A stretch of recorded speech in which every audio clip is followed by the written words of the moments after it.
All right, everybody, we're back, and thanks for your patience during such a very long break. But anyway, gave us a chance to R&R back here for a little while.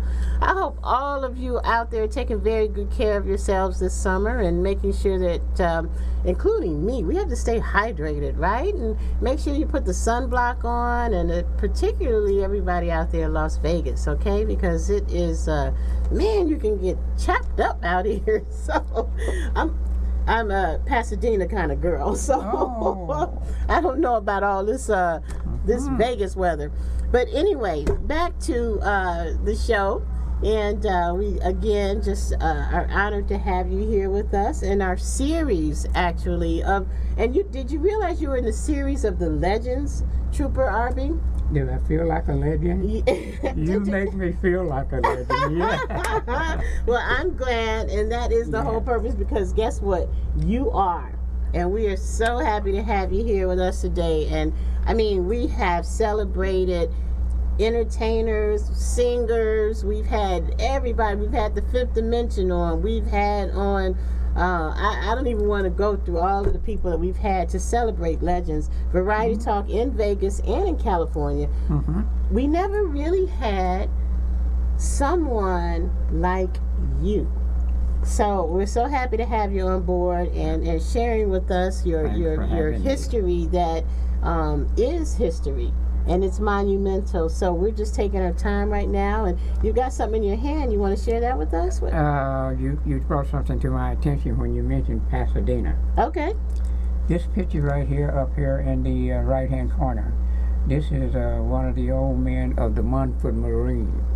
And they was in the float 2 years ago in the parade there in Pasadena, California. Can we get let's see if we can get that up on our camera to see. I don't know, it's kind of small, so we may or may not be able to do that. But let's turn it around real quick. Okay. And it's the picture up in the left-hand corner.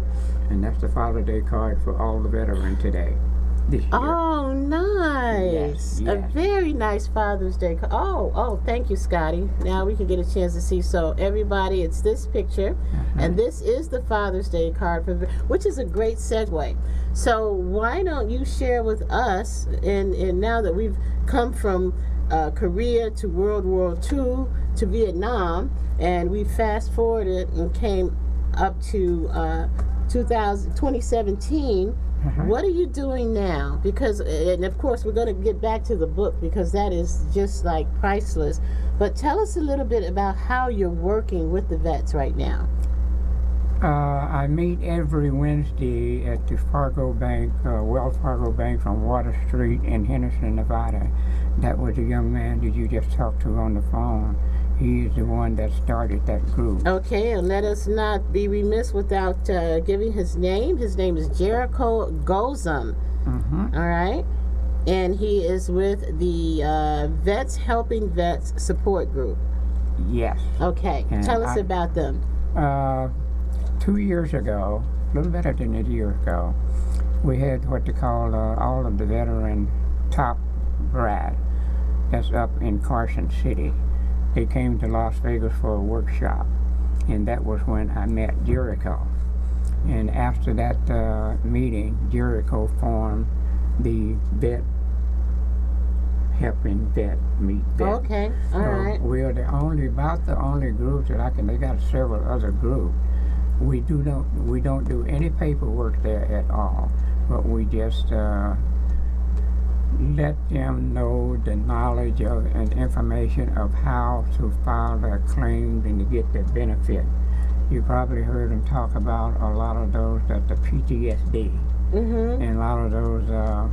Yeah, that's another subject all by itself, isn't it? Yeah. So you work with the post-traumatic syndrome. Post-traumatic stress, yes. And that was what we were hoping to have you come one Wednesday at 10 o'clock. I'm with there. Your picture and look at that particular group. Absolutely. And we have some that has been without benefit for maybe 8, 9, 10 years. But if they know the right information and the right thing to go and to get through that's why they have all of this backlog that they have, because when they don't feel their claim out properly, they will just throw it into a backlog and start all over. And sometimes some of them fall into that backlog for 9-10 years. Oh my goodness. You know, one thing, I'm sorry to interrupt, but this is just so important, because I continuously hear people say, and I've known this too, about how the vets just get shortchanged all of the time in terms of what they're really supposed to have. So one of the things you're sharing with us today is the backlog on the paperwork. If something goes wrong, it could be months or weeks before they actually are being taken care of. Also those who are post-traumatic, that's a very serious situation. And so they've got to wait a long time if things are not going properly. So that's part of what you do along with Jericho. Jericho is the founder of that. Is help facilitate the situation. Yes. Okay. And you found a lot of those by helping them go the way he does, all of that. When I went, I just went there to be at one meeting. And when I heard what I heard there and what I learned, I've been going ever since. Wow. Supporting him. So what was the biggest thing that stood out to you when you went to one of those meetings? To hear how so many of them was committing suicide because they wasn't getting their help and things like that. And a few months ago, we had one that come in there and he just got all upset because of the medication and things that they were giving him and stuff like that. You probably know that now some of them are taking marijuana. Yes. It's not legal, I don't think, in the state of Nevada. Well, it will be within weeks, from what I understand. Yeah. It will be. And a lot of them, when they get on that drug and stuff like that, and they just can't cope with. Some of them just can't cope with it any longer. That's heartbreaking. Yeah. That is so heartbreaking. So that is your mission today. That's your mission today, is to make sure that you're getting around to these organizations and making sure that you're helping to expedite whatever needs. Yes. Whatever needs attention. So, I'm sorry. Go ahead. It's no cost. Okay. No cost. All right. We spend our time, our money, transportation, and to train them and to familiar with them what they need. That's incredible. That's incredible. How can the Variety Talk family help? Variety Talk family. How can the audience help you? Is there a number that they can call if they want to volunteer? If they want to donate funds? I noticed that in your book you are giving money. You're giving proceeds of your book to scholarships, so that they can help with that as well, right? Right. Okay. That's the purpose of that book, and that's where 70% of the money from that whole book goes into the scholarship. I set up a foundation down in Nellis Air Force Base at the bank down there. I took my $1,000 from my savings and opened up that foundation down there. That's beautiful. And every book that I sell, $7 automatically goes to the foundation. Okay, and that's a great segue. Everyone, we talked about this the last time. It's entitled To the IC, and this book is pretty awesome. What's the best part of this biography that you enjoy the most? This is your life, and everybody, it's easy reading. Where can they download? Where can they find this book? You can get that book personally from me, and if not, I will endorse it when you buy the book from me. But otherwise, you can get that book on Amazon and Creative Space. I have to read this. This is so cool. R.B.L. Hambrick served 20 years in the United States Navy during 3 war eras: World War II, the Korean War, and Vietnam. From his unit, he is one of the few living plank owners of the 1946 commissioned USS Palau CVE-122 aircraft carriers. He has volunteered his time for over 30 years at convalescent centers, feeding the homeless, and since 1956, he has been a traveling flag bearer for more than 1,000 veteran memorials. He was awarded the War Hero Medal and recognized as an ambassador for peace by the Universal Peace Federation. He's been a member of the Second Baptist Church for 38 years, where he co-founded the Male Chorus. He served as vice chair of the trustee board and was president of the Brotherhood program for 27 years. And in November 2014, the church's hospitality ministry named him the Vietnam of the Year.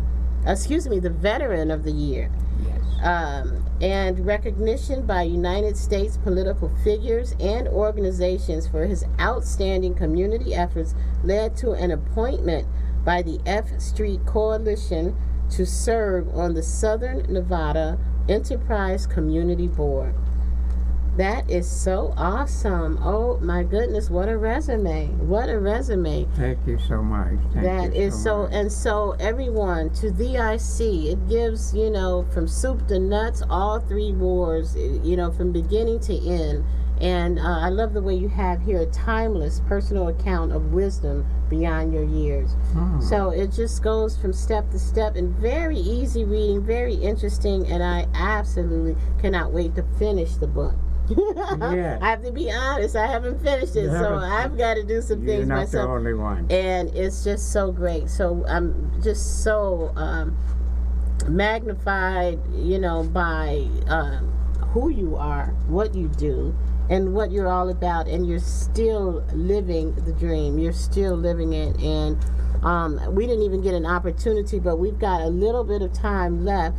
And I just want to find out, just in a minute or less, what was most significant to you throughout the three wars that you served within as an African American man? What stood out the most to you? I was in the cotton field 16 years before being drafted and liberated into the Navy and everything like that. And that was one of the most outstanding to me, because the only thing we knew to do as boys and little children where we grew up in the South was to pick cotton or to work in somebody's garden or things like that. There was no industry there at all. The only time I got to see any industry was when I was liberated in 1945 and went to Dallas for being inducted into the U.S. Navy.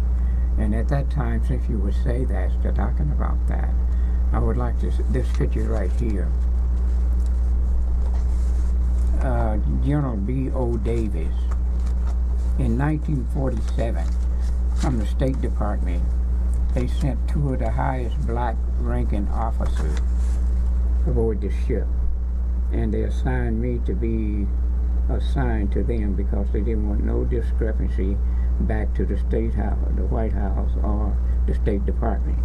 And these are the two, Brigadier Benjamin O. Davis. He was the first Brigadier General. Let's hold it up, see if we can get that in front of the camera quickly again. All right.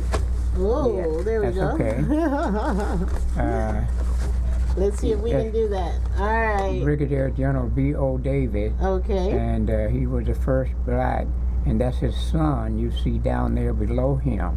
All right. And at that time, a particular time in 1947, when they was assigned to me, I was assigned to them aboard that ship. Thank you, Scotty. And that was to take them to Monrovia, Liberia for the 100-year celebration of Africa. And his son was the second four-star general in the Air Force. Chappie James, you see the next page there, he was the first four-star black general in the Air Force. Extremely impressive. And as of today, if I'm not mistaken, I'm not, we have 4 black four-star generals on duty today. And we have 1 3-star on the staff with President Trump right now. You probably see that Marine sitting up there with those uniforms on. That green one. He is a 3-star general. Oh my goodness. And when you see those, General Macrax, I think it's the name of the minute it was on yesterday. But anyway, 2 years ago, I was invited to the ROTC to be that special guest. And that's when they, last December, and that's when they first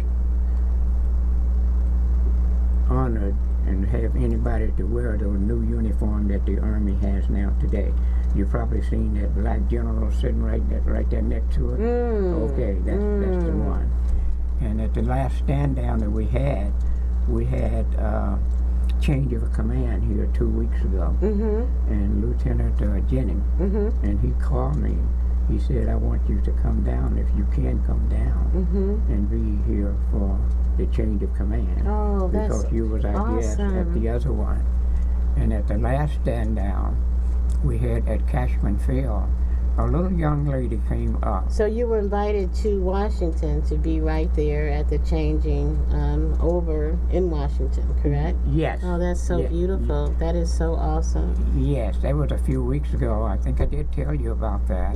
That they wanted me at the Pentagon on the 19th of June. Are you familiar with what holiday that is, the 19th of June? Juneteenth. They call it Juneteenth. Juneteenth. And you know what? See how quickly the time goes? We are out of time. That is amazing. And see, and your story goes on and on and on. So everybody, Variety Talk family, you just have to read the book, okay? We thought if we had a full hour, we'd be able to just put it all out there. But believe me, everybody, this is great reading. To the IC, Trooper R.B.L. Hambrick, and let's not forget Trish Garon, who was also helpful in writing, and we'll have to talk about her the next time around. Yes, so everybody, make sure that we'll probably have you back again for the 4th of July. I mean for Labor Day, and bring you in. But in the meantime, everybody, check out the book. Support your veterans, all right? Support the local veterans, and we are out. I'm your host, Lady Linda Leak, and this is Trooper R.B.L. Hambrick. Thank you for joining us today. Thank you so much. All right. You are a blessing. So much. Yes. Oh, you thank made my day. And so are you. Yes. Thank you. Thank you so much. We're out, everybody. Take care.